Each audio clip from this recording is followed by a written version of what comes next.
There were many other sightings that year.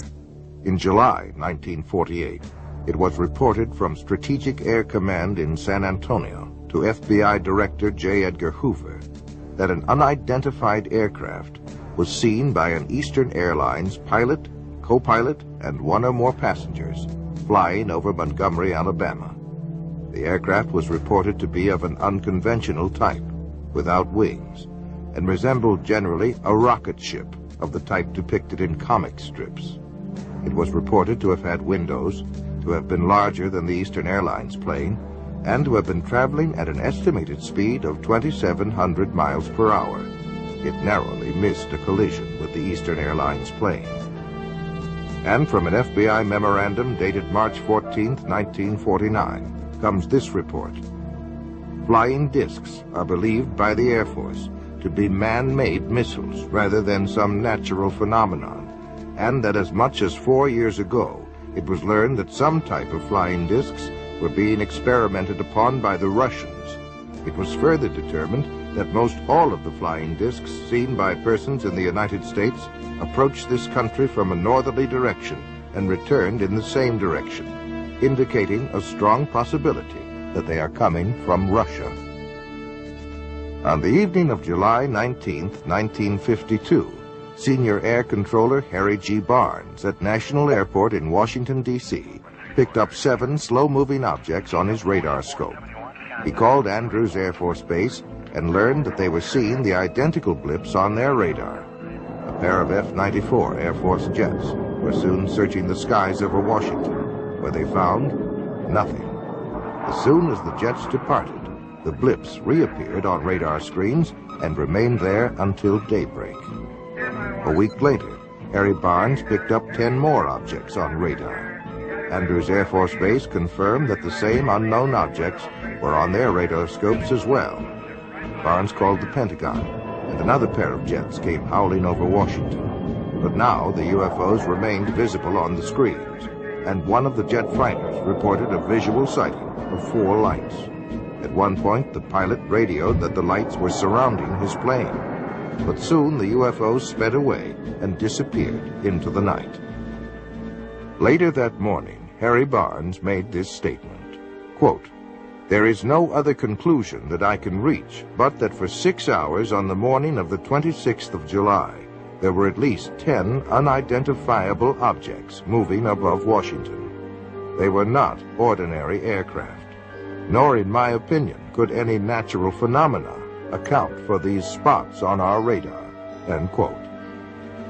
The Pentagon was inundated with questions from the press, and President Harry Truman asked Secretary of Defense Forrestal to find out what in the world, or out of it, was going on.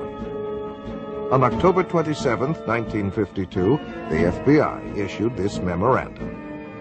Air intelligence still feels flying saucers are optical illusions, or atmospherical phenomena. But some military officials are seriously considering the possibility of interplanetary ships. Investigative journalist Frank Edwards, author of Flying Saucers, Serious Business, offers the following commentary. This is Frank Edwards reporting. How real are the flying saucers, officially called unidentified flying objects? On December 24, 1959, the Inspector General of the Air Force notified all Air Base commanders that flying saucers are a serious problem. The government of the United States has issued orders advising the military how to recognize the UFOs, how to report them, and how to handle fragments of them. Slowly but surely, the nature and extent of this remarkable phenomenon has become public knowledge.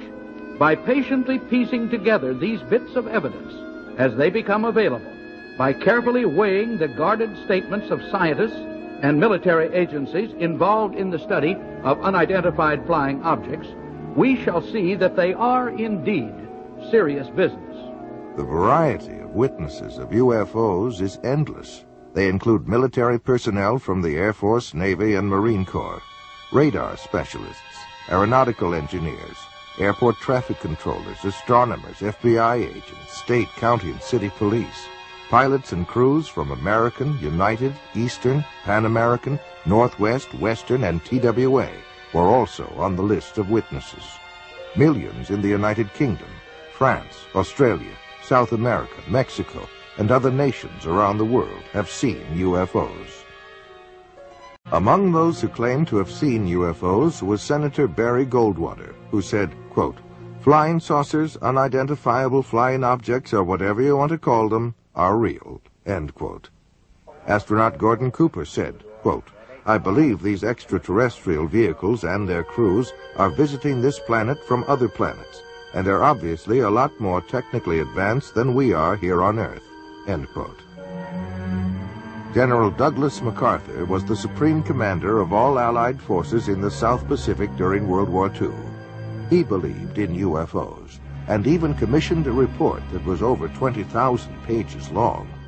During one of his last speeches to the cadets at West Point, he said, "Gentlemen, the next war will not be an international war, but an intergalactic war." He assumed that not only were there UFOs from another planet, but that they were hostile. After leaving the White House, Reagan admitted to having seen a UFO while he was governor of California. He was aboard the governor's plane at the time. His wife Nancy, as well as several other people, also saw it, and described it as a green, glowing UFO.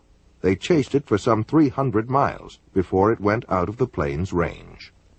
On November 7, 1975, an alarm went off at Malmstrom Air Force Base in Montana, the site of launching facilities for Minuteman missiles. A sabotage alert team immediately went to the site, where they saw a glowing orange disk the size of a football field hovering over the area. It began to rise, and the North American Air Defense Command radar picked it up when it reached an altitude of 1,000 feet. 2 F-106 jet fighters were dispatched from Great Falls, Montana to intercept the craft, but before the fighters arrived, it disappeared from the radar screens. The next day, there were more sightings, both visual and radar, over the base.